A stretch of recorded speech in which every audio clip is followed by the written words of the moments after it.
আসসালামু আলাইকুম। আশা করি সবাই ভালো আছেন। ইনশাল্লাহ আমিও ভালো আছি।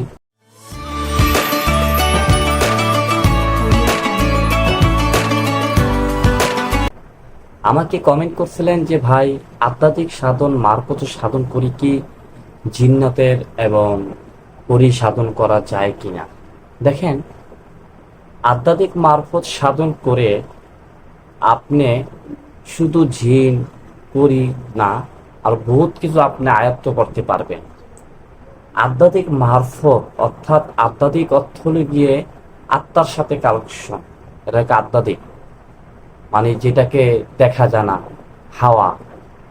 ওই যে অনেকে বলে অন্তরের চোখ, অন্তরের চোখ খুললে অনেক কিছু দেখা যায়। এই চোখে দেখা যায় না, খালি চোখে দেখা যায় না, অন্তরের চোখ দিয়ে বহুত কিছু দেখা যায়। সেটাকে বলা হয় আধ্যাত্মিক। ওটা দেখা যায় না, আত্মার সাথে কালেকশন, হাওয়া। আর ভাই কমেন্ট করছেন যে আধ্যাত্মিক মারফত, মারফত অর্থটা কি? মারফত অর্থ হলো গোপন, নীরবে বসে, কেউ দেখে নাই, কেউ নাই, শুধু আল্লাহ পাক দেখছে। আমি বসে বসে এলেম করতাছি, জিকির করতাছি, আমার এলেমে এসএমে মালিক খুশি হয়েছে। ঠিক আছে, গোপন। এটা মারফত, গোপন। আমি জিকির করতাছি, আমি মনে মনে, আমি সূরা কালাম এসএম পড়তাছি মনে মনে, এলেম। আবার কিছু আছে যে অনেকে তসবি নিয়ে রাস্তা হারে আর গনে, ওটা হলে গিয়ে জাহেরি, শরীয়ত, মানে ওটা দেখা যায়। মারফত গোপন, মানে ঘরে বসে একা পর্দা করে নাও, দেখো না মা বোনেরা। আমি দেখে আসছি, যখন আমি ছোট ছিলাম, আমি এক জায়গায় আরবি পড়তে গেছিলাম, তো তাকে সবসময় দেখতাম এই পর্যন্ত সে দিয়ে ঘন্টা দিয়ে রাখতো, শুধু আমরা পোলাপেন দিকে আমাদের চেহারার দেখি তারপরেই আরবি পড়াইতো। তখন তার পশ্চিমী দিকে, মানে পশ্চিমী দিকে ফিরে একটি আপনার পর্দা করে নিত, মানে কাপড় দিয়ে, শালু কাপড় বলেন কিংবা গ্রিন, মানে সবুজ কালারের এই আপনার কাপড় দিয়ে একটা বেড়ার মতন বানাই দিত, মানে একটা গোল বানিয়ে ওইটার ভিত্তিতে সে নামাজ আবাদত করত। কাউকে, কোনো মহিলা বলেন, পুরুষ তো বাতি, মহিলাও গো সে দেখাইতো না, সে কিভাবে কি এলেন পরে, কি এসে পরে, কি আমল করে, কি করে, ওইটা ভিত্তি। এটার বলে মারফত। তো ভাই, মেন কথা, মেন কথা হলো গিয়ে জরুরি ইম্পর্টেন্ট যেটা, সেটা আমি তুলে ধরবো। তোমরা যদি আধ্যাত্মিক মারফত সাধন করতে পারো, তাহলে তোমাদের কেউ ক্ষতি তো করতেই পারবে না, কোনো জিন চালান করে তোমাকে কিছু করতে পারবে না।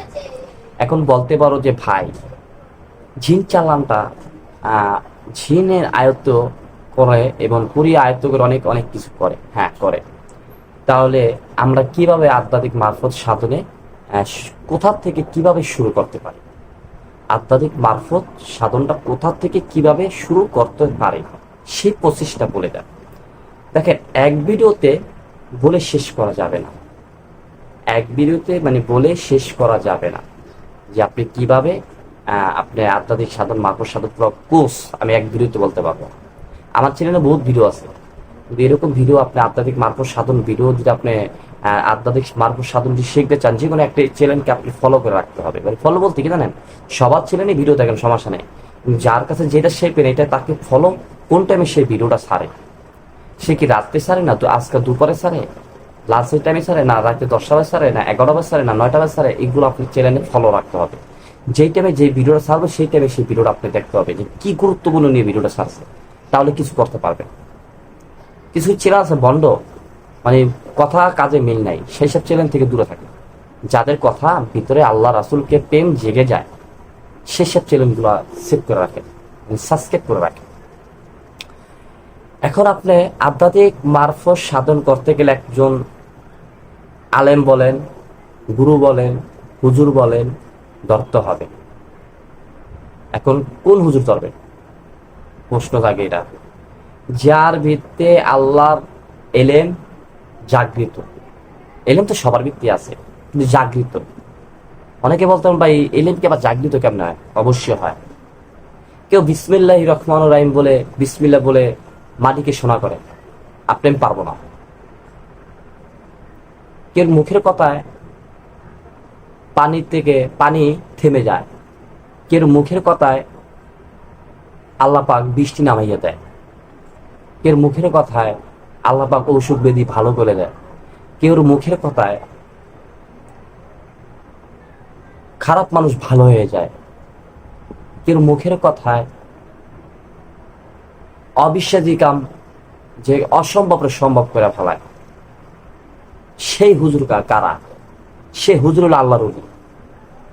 সে আল্লাহর অলির কাছে না যেয়ে আপনি আধ্যাত্মিক মার্ফত সাধন করতে পারবেন। এখন বলবে আপনি বিরোধী করতে পারবেন, হ্যাঁ করতে পারবেন। অর্থাৎ আল্লাহর ওলি, যারা আল্লাহর অলির জাতের সাথে চলে, আল্লাহর অলির সাথে চলে, আল্লাহ পাক বলেছে, কোরআনে বলে দিয়েছে, দেখেন যে যে ব্যক্তি, যে নবীর উম্মত আল্লাহর বান্দা আল্লাহর জাতের সাথে মিশতে পারবে, তার মরণে ভয় তো নাই, তার দুজকেও ভয় নেই। এখন আপনি প্রশ্ন করতে পারেন যে ভাই তা আল্লাহর জাত কারা? আল্লাহ জাতুল আল্লাহর নবীরা, আল্লাহ জাতুল আল্লাহর অলিরা। অর্থাৎ নবী যখন নবীত্ব যুগ ছিল, ওই নবীর আমলে ওরা বলে নবীত্ব যুগ। আল্লাহ পাক বলছে নবীত্ব যুগ যাওয়ার পর আর কোনো নবী হবে না, তারপর হবে অলি, অর্থাৎ বেলায়েতের যুগ। বর্তমানে এখন আপনি যে জমানা আছেন, আমি যে জমানা আছি, বেলায়েতের যুগ, অর্থাৎ আল্লাহর অলির যুগ। এই অলির জাতের সাথে যেমন আমি চলি, আপনি চলেন, আরেকজন চলে, যারা অলির আহলা বায়াত গ্রহণ করছে, অলির কথা শুনে এলেম করে, নামাজ পড়ে, হজ জাকাত রোজা সব করতেছে, অলির গোপন গোপন কিছু ইসলাম আছে এগুলো পড়তেছে, তাদের জিনিস হলো জাগৃত। তারা চোখ দিয়ে তাকিলে মরা কলব জিন্দা হয়ে যায়। মানে কলবটা, যে মমিনের কলব, যে কলবে পরিষ্কার করলে আপনি আমি জিগির হয়, অন্তরের চোখ খুলে যায়, সেটারে বলে কি? কলব।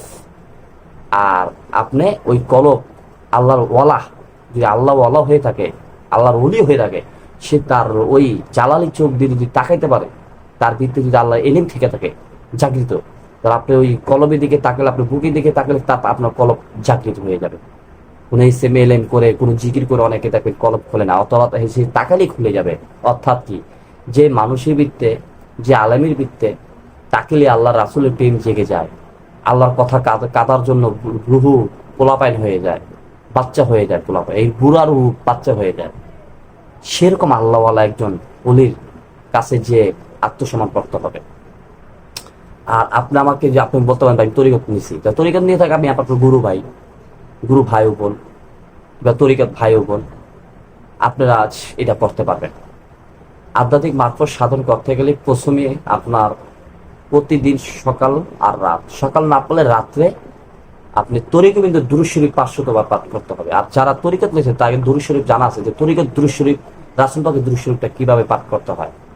তারপর সূরা ইখলাস দিয়ে আপনি শুরু করতে হবে আপনার ধ্যান সাধনে। অর্থাৎ নামাজের পর আপনার 10টার পর 11টার পর ধ্যান সাধন, অর্থাৎ চোখ বন্ধ করে মনে মনে জিকির করতে হবে। সেই জিকিরটা আপনার কাছে ভালো লাগে, প্রতিদিন একটাই জিকির করলে কি হবে? আত্মা শুদ্ধ হবে। আত্মা শুদ্ধ হলে আত্মা আস্তে আস্তে আধ্যাত্মিক আপনার সাথে ধরা দিবে। অর্থাৎ কি জানেন, আপনি ম্যাগনেট হতে হবে। এখন বলতে পারবেন ম্যাগনেটটা কি?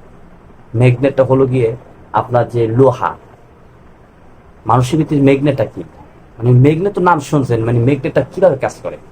এটা হলো গিয়ে যে লোহার সাথে যখন ম্যাগনেট লাগে চট করে ধরে না? ঠিক আপনার এসির করতে করতে, জিকির করতে করতে, সূরা ইখলাস, সূরা ফাতিহা এগুলো করতে করতে এক টাইমে, যে কোনো একটা টাইম পাচ্ছেন নিয়ে প্রতিদিন ওই টাইমে, শনি নাই, রবি নাই, সোম নাই, মঙ্গল নাই, গুরু নাই, বৃহস্পতিবার নাই, শুক্রবার নাই, প্রতিদিন ওই এক টাইমে আপনার বসতে হবে। হয়তো 1 ঘন্টা এদিক সেদিক হইতে পারে, সমস্যা নেই। প্রতিদিন বসেন, বসার পর যখন প্রতিদিন এক টাইমে যখন আপনি এই কাজগুলো করবেন, যখন আপনি জিগিরে থাকবেন, এসের পথে থাকবেন, ওই জিগির, ওই এসে আপনার চেহারা মোবারক আস্তে আস্তে আস্তে অন্যরকম হয়ে যাবে। আধ্যাত্মিক ম্যাগনেট একটা ভিতরে ম্যাগনেটের মতো হবে। অর্থাৎ যখন ম্যাগনেটটা লোহার সাথে লাগে চাপ করে ধরে, তত আপনি জিগির করবেন, হালে থাকবেন, তখন আপনি ম্যাগনেট হয়ে যাবেন। তখন আকাশ থেকে রহমত, আপনি যে রহমতটা আল্লাহ পাক বলছেন বাতাসে ছেড়ে দিয়েছি, যে আলেম, যে আল্লাহওয়ালা, তার দিকে আমি ছেড়ে দিছি। যার ভাগ্য ভালো হবে তার দিকে বাতাসের সাথে এই দেহ মোবারকের ঢেকে অন্তরে ভিতরে ঢুকে যাবে। সুবহানাল্লাহ। সেটাই বলে ম্যাগনেট। যখন আপনি রহমত পাবেন, ওই একা একা বসে জিকির করবেন, তখন যেমন রাবেয়া বসির আনহা সে গোপনে বসে বসে আবাদত করতে করতে করতে করতে করতে করতে এমন একটা পর্যায়ে চলে গেছে, আমার রাসূল পাক মানে আল্লাহ পাক খুশি হয়ে গেছে। ঠিক এটা বলে মারফত। এই মারফত সাধনটা হলো গিয়ে শরীয়ত, মারফত, হাকিকত, তরিকত, চারটেই মানতে হবে। এই ছিল আজকে কথা। এবার সামনে আরো ভিডিও নিয়ে আসবো। কোন ভিডিও ভালো লাগবে অবশ্যই আপনাকে কমেন্ট করে জানাতে হবে। আর এই কাজগুলো যে আপনি করতে পারেন, বেশি একটা সপ্তাহ করেন, যদি ভালো ফল না পাইছেন তখন আপনি বলেন। আর ওই যে মেঘনাটা বলছি কেন, যখন আপনি আধ্যাত্মিক আপনার শরীরে এলেম এসেম হতে থাকবে, তখন ওই জিন বাতাসের সাথে যত জিন কন, পরি কন, ভালো জিনিস কন, ওইটা আপনি একটা গ্রাম পাইবেন। আর যখন সামনে দিয়ে যাইবো তখন বুঝতে পারবেন যে এখান থেকে কিছু গেছে, এই এখান থেকে কিছু গেছে, এই সালাম না দিয়ে কে কে এখান থেকে গেল, তখন সে সালাম উত্তর দিয়ে সালাম দিয়ে ক্ষমা চেয়ে তারপর যাইবো গা। তখন আপনি ঝিনের আর পরিসাধন করতে হবে না, নিজেই ঝিনি থেকে ডাবল হতে হবে। আল্লাহ পাক বলছে আমার সাধন, আর একটা আমার সাধন, আমার রাসূলের সাধন যারা করে, আল্লাহ রুলির কথা শুনি। জিন কি? আরে জিনের থেকে বড় হলো আমার রাসূল। আমি আমাকে পাইলি তো তোরা সব পাইলি। মার হাবা, মার হাবা। এই ছিল আজকের ভিডিও। যদি ভালো লাগে অবশ্যই, নতুন হলে চ্যানেলটিকে সাবস্ক্রাইব করে রাখো, নতুন হলে চ্যানেলটি সাবস্ক্রাইব করে রাখো, পুরনো হলে একটি লাইক করো। আর ভালো লাগলে ভিডিওটি শেয়ার করো। আর সামনে কোন ভিডিও লাগবে কমেন্ট করে জানাবে।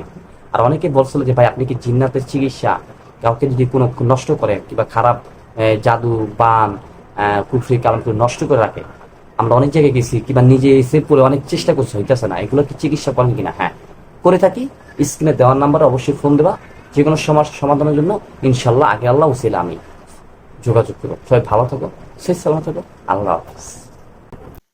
নিত্য নিত্য আমল পেতে হলে, ভালো আমল পেতে হলে আমাদের চ্যানেলটিকে সাবস্ক্রাইব করে রাখুন, পাশে বেল আইকনে ক্লিক করে দিন যেন আমাদের নতুন ভিডিও আপলোড দেওয়ার সাথে সাথে নোটিফিকেশন চলে যায়। সবাই ভালো থাকুন।